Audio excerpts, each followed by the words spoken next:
Bismillahirrahmanirrahim. Wassalatu wassalamu ala Rasulillah wa ala alihi wa sahbihi wa man tabi'ah, amma ba'du. Jadi kelanjutan daripada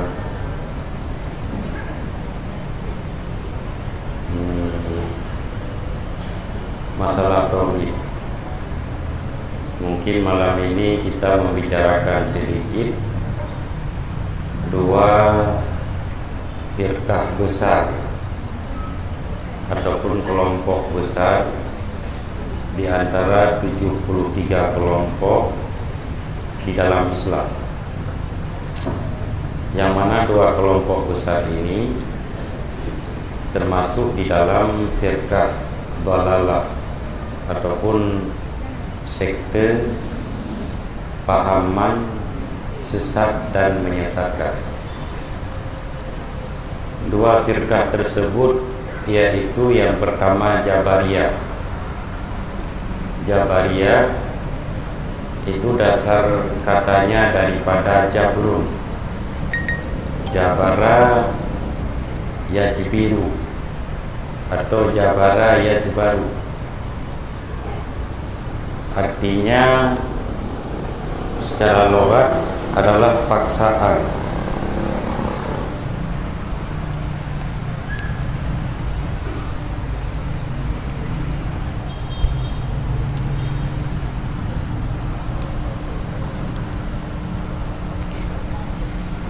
Jabariyah. Jabariyah.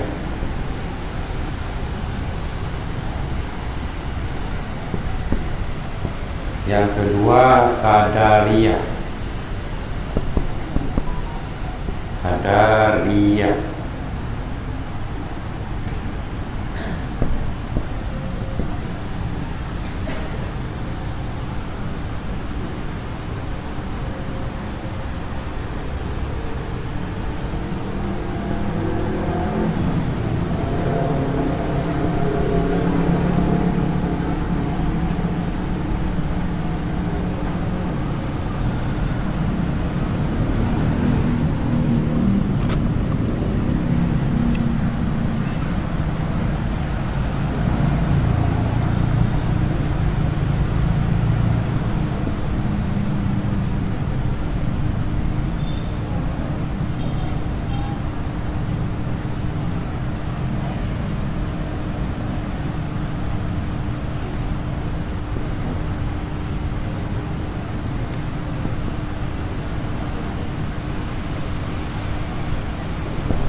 Jadi Jabariyah itu artinya paksaan.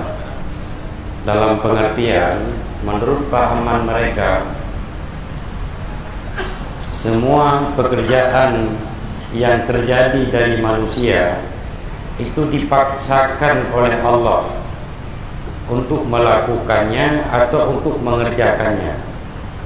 Tidak ada campur tangan manusia sedikit pun.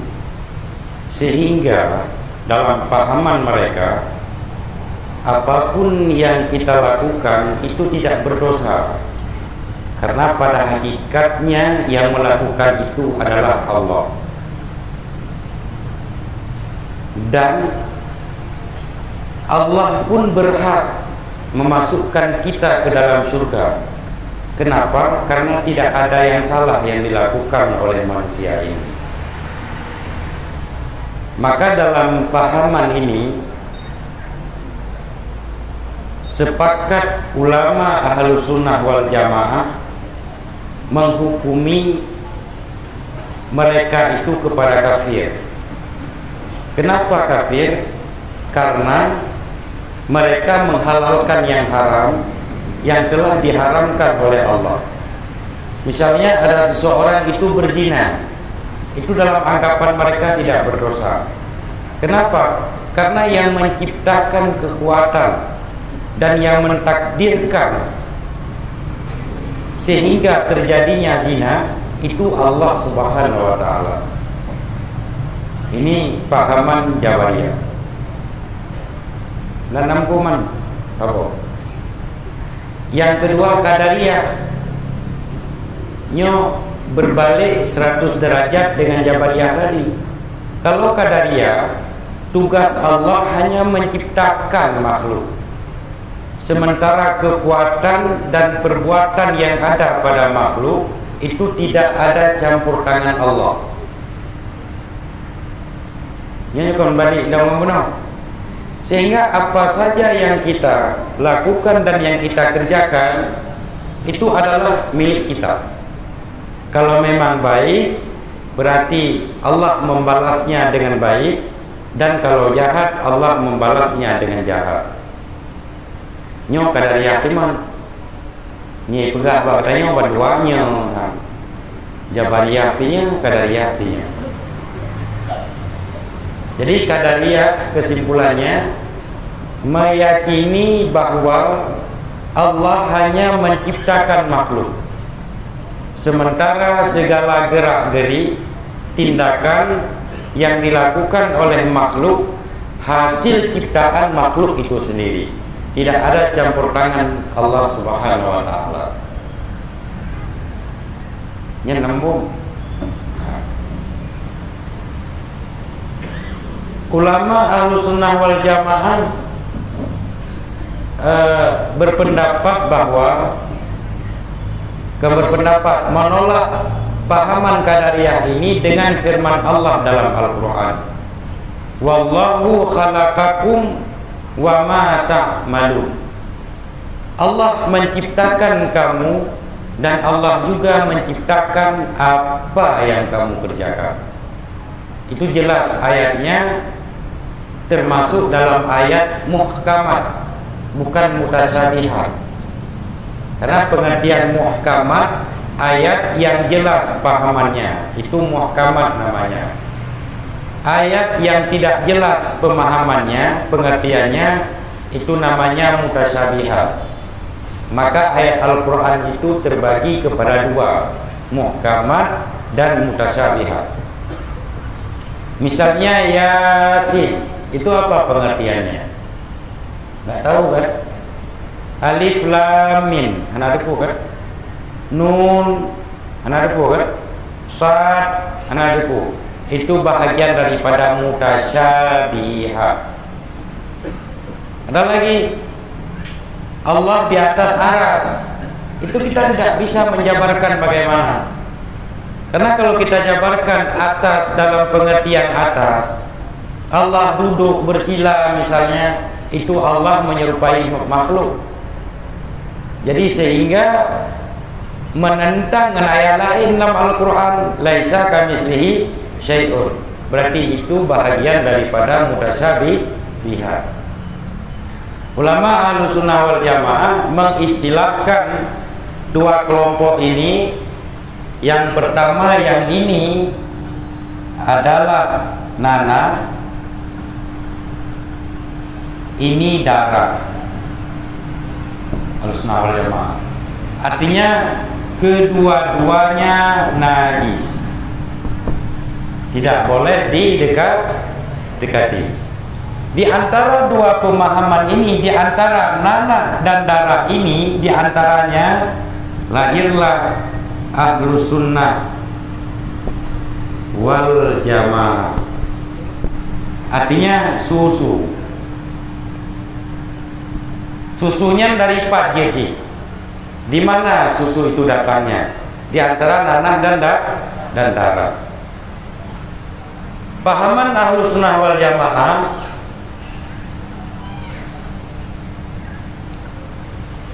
ada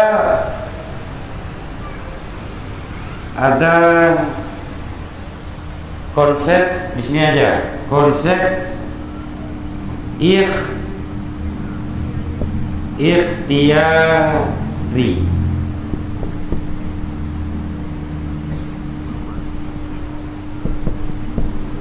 Ini sebagai penengah,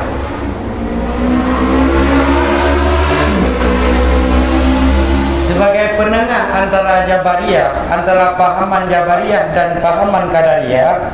Di sininya di tengah-tengah ada konsep ikhtiari yang dalam akidah Ahlussunnah wal Jamaah berdasarkan kepada firman Allah, kita tidak boleh menafikan manusia itu tidak ada perbuatan sama sekali.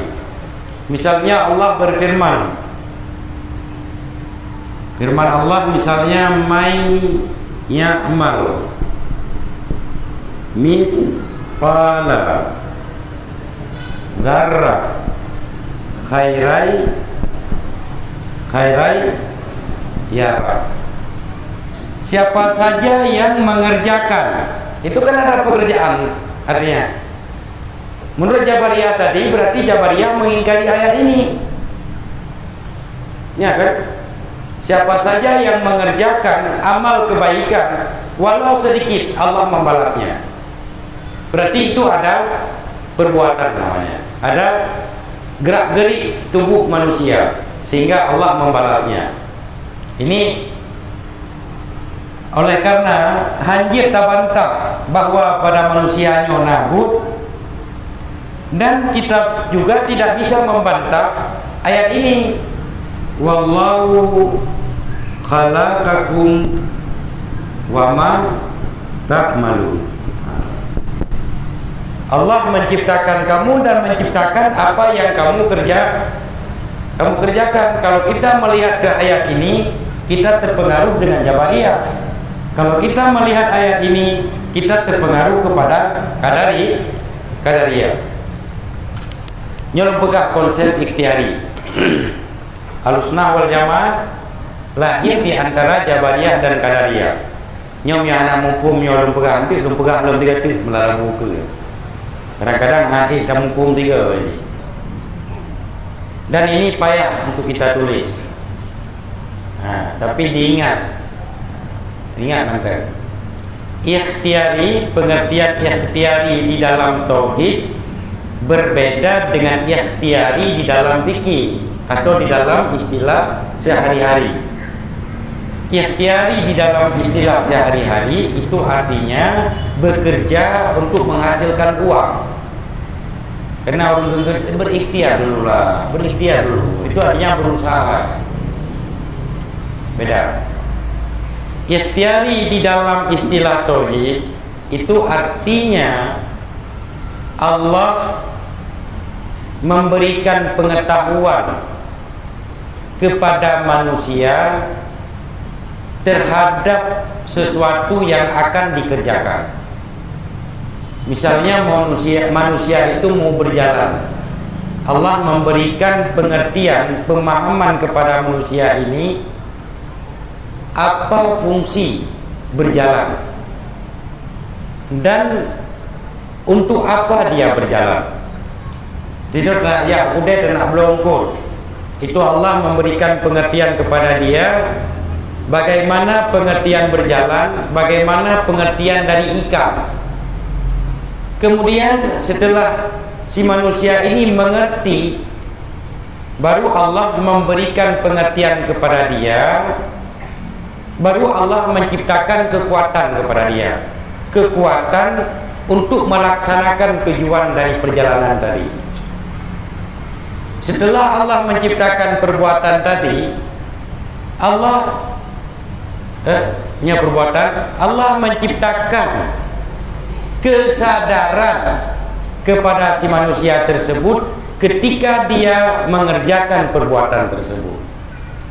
Jadi artinya ikhtiar itu terdiri dari 3 unsur ikhtiar.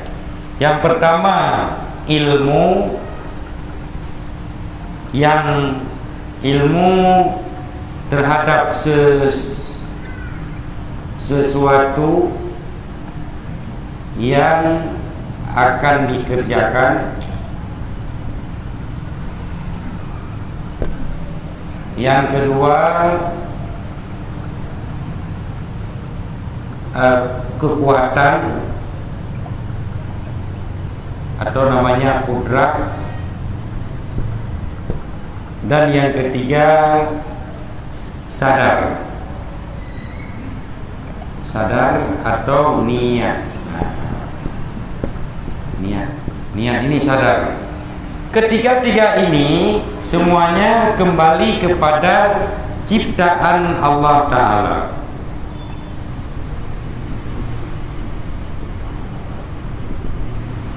Balai macam nyantang mana tang dong, lalu bukan contoh dengan dong. Kita mau makan. Untuk makan ini dinamakan dengan perbuatan ikhtiari. Ini judulnya makan adalah perbuatan ikhtiari. Itu penjabarannya. Yang pertama, Allah memberikan pemahaman kepada kita bagaimana pengertian makan. Karena orang yang tidak mengerti makan itu tidak mungkin makan. Ya kan? Anak depu makan, dia apa yang buat tinggi anak depu. Yang kedua, Allah menciptakan kekuatan kepada orang tersebut untuk mencapai makanan. Yang ketiga, Allah menciptakan sadar ketika dia makan. Artinya makannya bukan dalam mimpi, makannya bukan dalam keadaan gila. Maka makan yang sudah ada 3 syarat ini dinamakan makan ikhtiari. Nampak? Ada seseorang makan dalam tidur, itu lembu ligop tingut anak depu. Itu bukan makan ikhtiari. Atau orang sedang koma, tak PJI ada baba karena tengah koma, atau tengah sakit anak sadar roh, diimpus kan masuk juga makanan. Itu bukan makan ikhtiari namanya, karena tidak ada 3 syarat ini. Ketiga-tiga syarat ini juga kembalinya kepada ciptaan Allah. Jadi di mana juga perbedaannya dengan Jabariyah? Perbedaannya bila pada manusia sudah ada 3 syarat ini, maka Allah menamakan perbuatan tersebut dengan perbuatan manusia. Allah yang menamakannya. Itu perbuatan manusia. Jabariyah itulah adanya. Jangan katakan itu perbuatan manusia, tetap perbuatan Allah. Ini yang salah. Nah, nampung setelah pada manusia drone dan bird, nyo kena ikut bird drone. Ini bird ini ikhtiari atau tidak ikhtiari? Kalau kita berjalan dari rumah sampai kemari dalam keadaan tertidur, itu bukan ikhtiari. Atau sampai kemari kita tidak tahu apa yang sedang dibicarakan, anak depu putra birdnya, itu pun bukan ikhtiari. Yang ketiga, misalnya kita tidak ada kekuatan untuk mendengar rokono musumpo majuanan depuro, itu bukan ikhtiari. Baru jadi ikut pengajian ini ikhtiari 3 syarat. Yang pertama, kita mengerti apa itu manfaat pengajian. Ya kan, kada depu. Yang menciptakan pemahaman manfaat pengajian Allah. Kemudian yang kedua, Allah menciptakan kekuatan kepada kita, baik kekuatan fisik untuk berjalan maupun kekuatan batin untuk mendengar dan untuk memahami. Yang ketiga, Allah menciptakan sadar ketika kita mendengar pengajian. Maka bila sudah ada 3 syarat ini, maka pengajian ini dinamakan pengajian ikhtiari. Nampung? Kampung? Dan bila sudah ada 3 syarat ini, maka Allah menamakan perbuatan ini dengan perbuatan manusia. Allah yang menamakannya sendiri. Oleh karena Allah menamakan perbuatan ini dengan perbuatan manusia, sehingga Allah memberikan pahala dan memberikan dosa. Karena kunbuk deo, orang tahu hati mencuri, Kamu hidup rago birono. Kamu hidup apa jago mah. Orang tahu arti mencuri. Kemudian Allah menciptakan kekuatan untuk mencuri.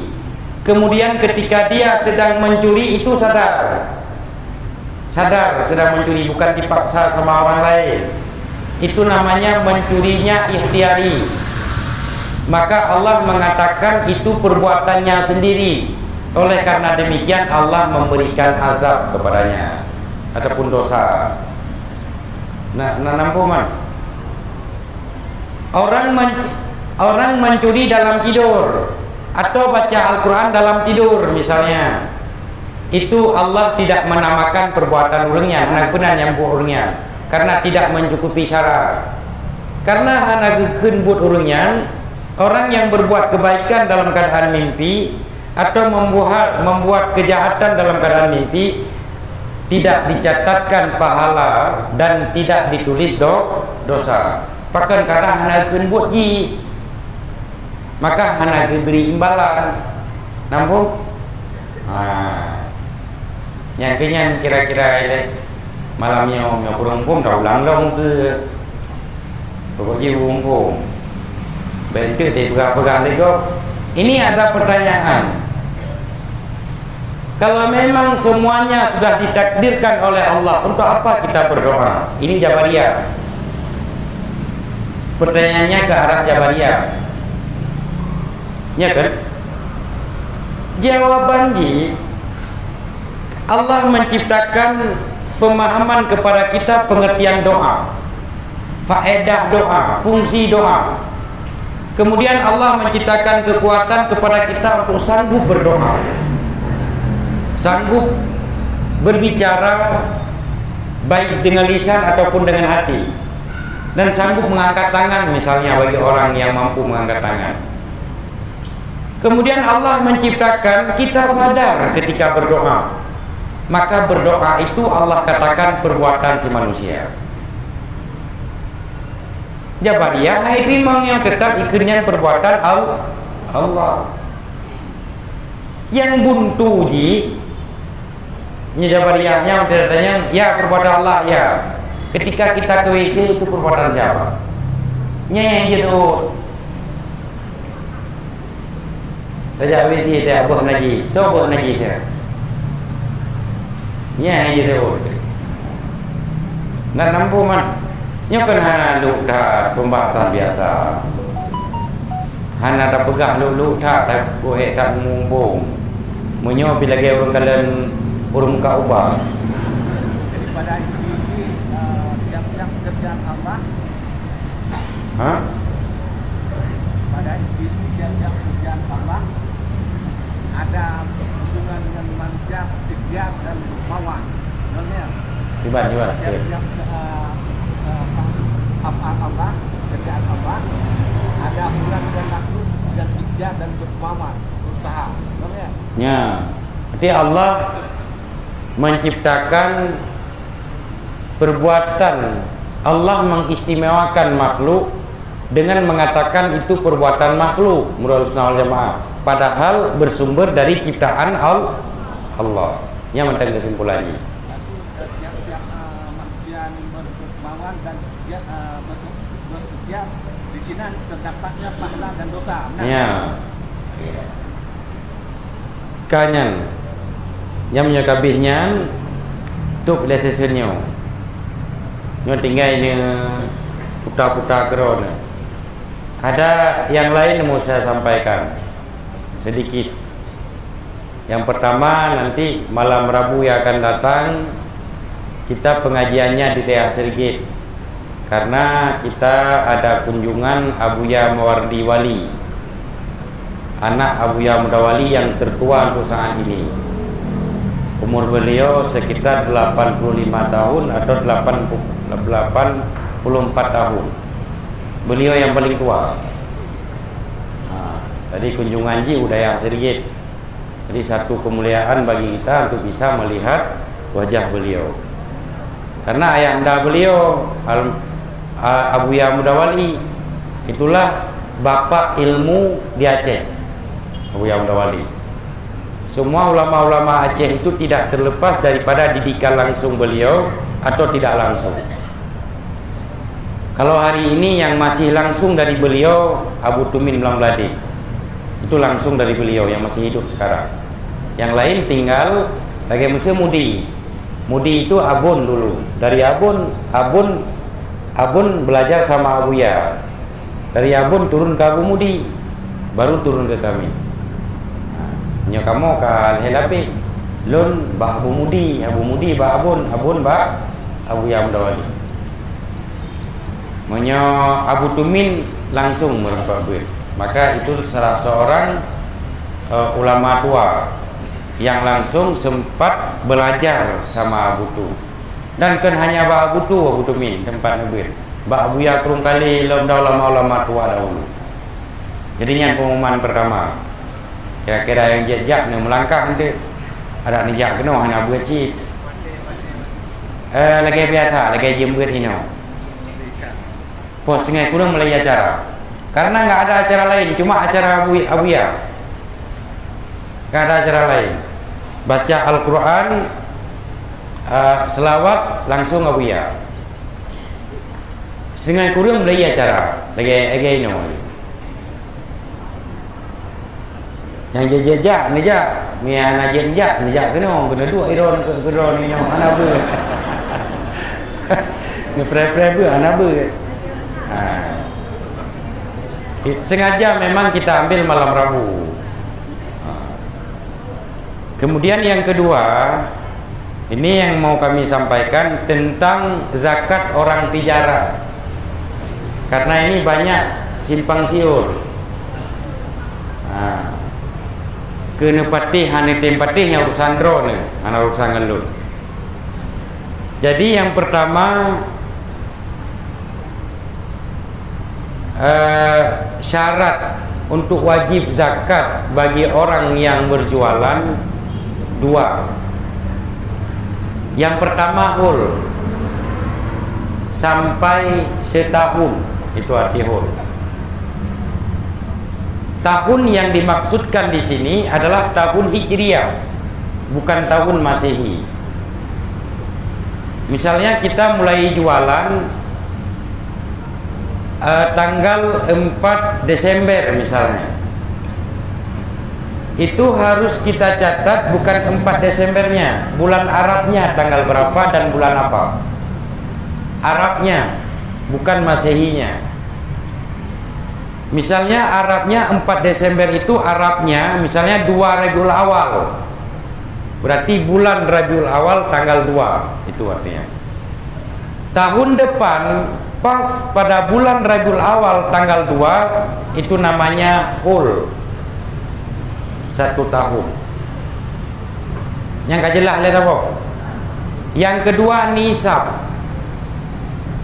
Pengertian daripada nisab ini kadar atau ukuran pada akhir tahun yang diwajibkan untuk mengeluarkan zakat. Ukuran di sini terjadi perbedaan. Sebahagian berpendapat 20 kurang mayam, sebahagian 30 mayam, sebahagian 31 mayam. Karena ada 3 versi ini, menurut saya kita ambil saja 29 mayam untuk lebih hati-hati dan baik ragu-ragu. Jadi yang kita lihat pada tanggal 2 Rabiul Awal tahun depan, bila uang yang sudah laku, baik itu di laci, di rumah, dan di bank yang kita simpan, yang memang rencananya uang tersebut untuk tambah modal, untuk usaha, dan kita jumlahkan dengan barang yang ada dalam toko. Jumlahnya misalnya 100 mayam, berarti itu sudah wajib zakat. 20 mayam mantang kau wajib. Dia baik salah dah. Buat itu gua boleh kurumanya wajib. Itu mayam mana gua. dari 100 mayam ukuran barang, uang di laci, di bank, dan barang yang ada dalam toko, jumlahnya seandainya kita beli emas dapatnya 100 mayam, langsung 100 mayam kali 2,5%. Berapa yang keluar dari hasil perkalian, itulah zakat. Dan yang kita keluarkan zakat adalah dalam bentuk uang. Yang taboh dari poin. Yang kampung. Kak. Kemudian barang yang ada di akhir tahun, yaitu barang yang tinggal pada tanggal 2 Rabiul Awal tahun depan, kita hitung dengan harga jual, bukan harga beli. Kita tidak perlu tahu modal. Modal hanya pada tak tulis hari. Harga jualnya berapa persatuan barang tersebut. Karena harga jual itu namanya harga mutakawam, harga yang berlaku di dalam jual beli.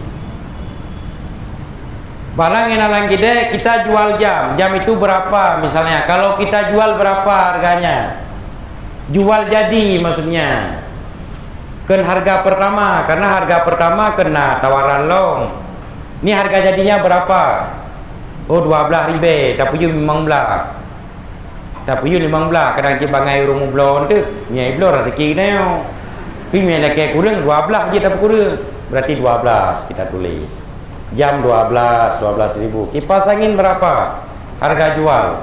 50 ribu misalnya, itu harga jadinya. Kita buka harga 60 ribu, nyok ke 60 ribu buka harganya, kadang nak urung bangai nak depu ada. Nak tinggi baju 3 kuda kadang. Harga tawar menawar 50 ribu itu sudah ada untung 25% misalnya. Berarti 50 ribu catat barang-barang yang tinggal di dalam toko pada akhir tahun. Bukan modal. Modal itu bukan orang jual beli, kan tapi blok juga modal. Modal itu untuk pakai di rumah. Kita hitung modal. Misalnya kita ada kulkas di rumah, ada ini, ada itu macam-macam. Rencananya rumah ini mau kita jual. Itu kan kita perhitungkan modal untuk harga rumah. Itu bukan jual beli namanya. Harga pasaran, harga jual aja. Nampung. Nah, nyon le yang simpang siur. Kemudian ada yang kadang-kadang kita untung dengan menghitung harga jual. Kadang-kadang kita rugi. Kalau untungnya begini. Modalnya waktu kita beli 5.000. Harga jualnya 10.000 misalnya. Mesti hingga lusa modalnya sudah jadi 8.000 misalnya, kayak pasaran kita kan tetap jual 10.000 karena yang kita hitung itu adalah harga jual, nyerenan untung. Kadang-kadang ada juga yang rugi, ada yang untung, ada yang rugi. Nah, kalian kamu kira-kira aja ke nyoba cut kayak lumpega ke ketimpulan. Hitung saja harga jualnya berapa persatuan, atau jumlah sabun. Grosir misalnya, grosir itu kalau kita jual kan per kotak dia. Per kotak itu berapa harga jualnya? Atau ada dua versi misalnya. Ada yang kita jual modelnya dikrek-krek, eceran. Ada yang grosir misalnya dalam mata barang yang sama. Itu kita prediksi berapa, pada 20% lagut eceran, pada 20% lagut grosir. 50% tahu. Berarti barang yang tinggal dalam toko dibagi 50% kita hitung harga jual eceran, 50% kita hitung harga jual grosir. Jelas ya? Hah? Kurang yang Mekah, kurang yang anak Mekah tu pegang baru Mekah. Yang kurang murang anak Mekah gata mumpum di rumah Mekah pura-pura anak mumpum yang Kemudian kata kali 2,5%. Dari 2,5% ini kita bagi sama. Berapa senef misalnya? Ini rata-rata misalnya senefnya ada 3. Fakir, miskin. Misalnya gharim satu lagi yang biasa. 2,5% misalnya 20 juta. 15 juta. 15 juta itu dibagi 3 langsung. Karena kita rencananya mau memberikan kepada 3 senif. Per satu senif 5 juta. Senif miskin 5 juta. Orang di dalam miskin ini, dalam senif ini tidak boleh kurang dari 3 orang. Ledro baik kurang. Lebih wajib. Kemudian per satu orang, per orang dari 3 tidak mesti kita berikan sama, tergantung kebutuhannya. Pokoknya senefnya yang harus sama, penerimanya tergantung kebutuhan. Itu miskin, tapi anaknya 7. Yang ini miskin juga, tapi anaknya 2. Katente kalau lebih yang ke-7 daripada kedua. Mumpung kan? Nah, begitu juga dengan fakir. Jadi tidak mesti sama. Kemudian zakat itu yang diutamakan untuk diberikan kepada keluarga dekat yang beribadat. Keluarga dekat, misalnya abang sudah berkeluarga, yang tidak boleh kasih kepada ibu, karena ibu itu wajib nafkah atas bapak. Kalau bapak masih hidup, kalau bapak sudah meninggal, nafkahnya wajib atas anak. Gemak yang jadi, gemak ataupun kaya. Sebaliknya bapak boleh memberikan zakat kepada anak, karena anak begitu sudah balik, dia sudah lepas tanggung jawab. Dalam ekonomi itu pisah-pisah. Tapi kalau anak tidak pernah pisah ekonomi dengan orang tua.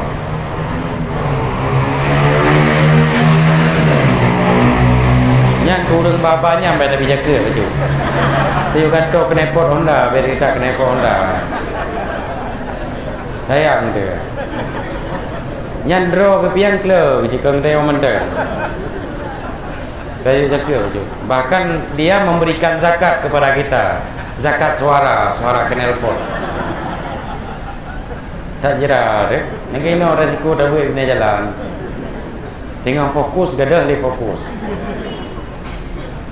Jadi saudara terdekat, paman atau sepupu, abang, kakak. Kalau kakak sudah berkeluarga sama suami kakak, sama kakak nggak boleh. Karena kakak itu ditanggung nafkah oleh suaminya, sama suami kakak. Tapi yang ada salat, nah puasa, menyanyi sih bang. Kalau jauh itu bagaimana? Nah, kalau jauh kita kirim. Ada pendapat, ada pendapatnya lemah, tapi boleh diamalkan. Nanti niat saja kalau mau kirim untuk saudara atau keluarga. Rata-rata orang ini kalau digli muka tu kirim peng gede gopor mie ya gerong dia digli kan. Niat ini saya bertaklid kepada ulama yang mengatakan boleh kirim. Tapi jangan lupa orang yang ada di sini kita bagi-bagi. Karena ino tamu belang, baik dapur ke di Mandung. Orang ino gemendoa tengah bangkrut usaha kena. Mumpung kan? Nah. Jadi kita ini kan ada pengajian ini, pengajian jamaah malam Rabu. Nanti yang mekat-mekatnya, yang pertama kita data dulu jamaah kita. Jamaah. Percayakan maklum je anak upu. Bila kalian data ke sana, ino tak kumpulkan ino, kita panggil. Nah, berarti ini zakat dari si A, zakat dari si B, zakat dari si C. Lebih agak loh, lebih kompak loh. Nah, jadi yang keringkasan masalah zakat tijarah. Hanya sekian, semoga bermanfaat. Hah? Kalau seandainya sekarang kita itu, tapi tidak budaya dan bukan itu kan apa yang itu? Pakai Peng yang tinggal ya kalau peng dan mata benda yang ada. Kalau uang saja yang ada, mata benda nggak ada, uang dia dijumlahkan di handruk. Oh nya punya handruk, anak kerja ket. Tapi nya udah mekat ubud nya handruk. Punya model lagi tahu yang na toko nya tapa-tapa ma toko li damang. Jadi naik handruk betul ke dor pega. Masih yang Mekah-Mekah bagi limang sayur-sayur itu nggak sampai zakatnya memang, karena pas akhir tahun paling-paling tersisa uang 500.000 untuk modal beli lain. Tapi yang model grosir gula yang mak cocok niat nyantro jaket je. Tapi untuk keberkahan harta, walaupun kita tidak sampai zakat, tapi kita infak sih oleh 50 ribu bet tani ke jaket dan ini untuk berkat rezeki. Nah,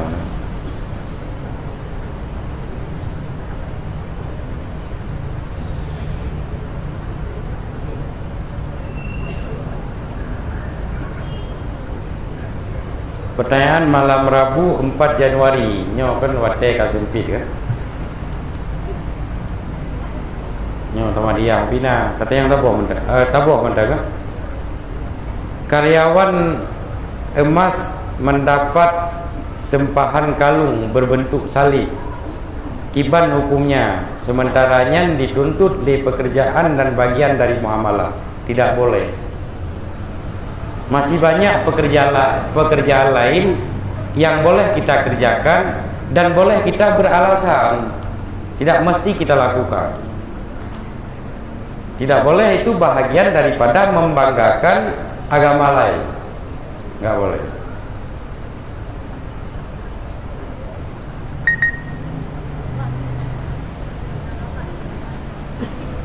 Saya mau bertanya bagaimana yang dimaksud doa dalam sujud terakhir.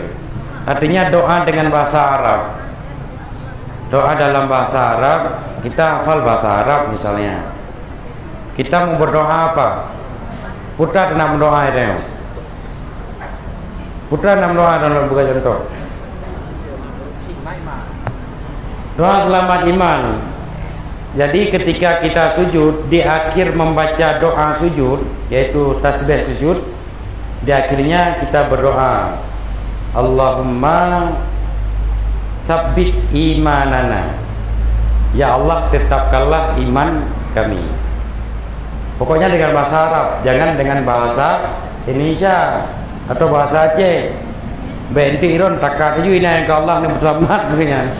Yang kaguplung mudeng dengar kira kan ali ikhtiari iron. Kagak ikhtiari. Atau kita mau berdoa agar rezeki kita diberkatkan oleh Allah atau dipanjangkan umur. Allahumma tawil umurana wa sahih ajsadana. Wa nawwir qulubana wa tsabbit imanana wa wasi' arzaqana. Ya Allah, luaskanlah rizki kami. Itu doanya dibaca dalam sujud. Lagi yang penting anaknya wate ka sempit.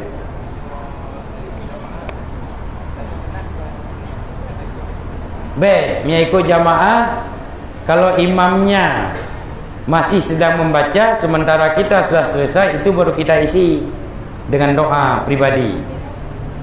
Tapi kalau imamnya sudah bergerak, kita harus bergerak. Karena lebih raya umum daripada doa kita.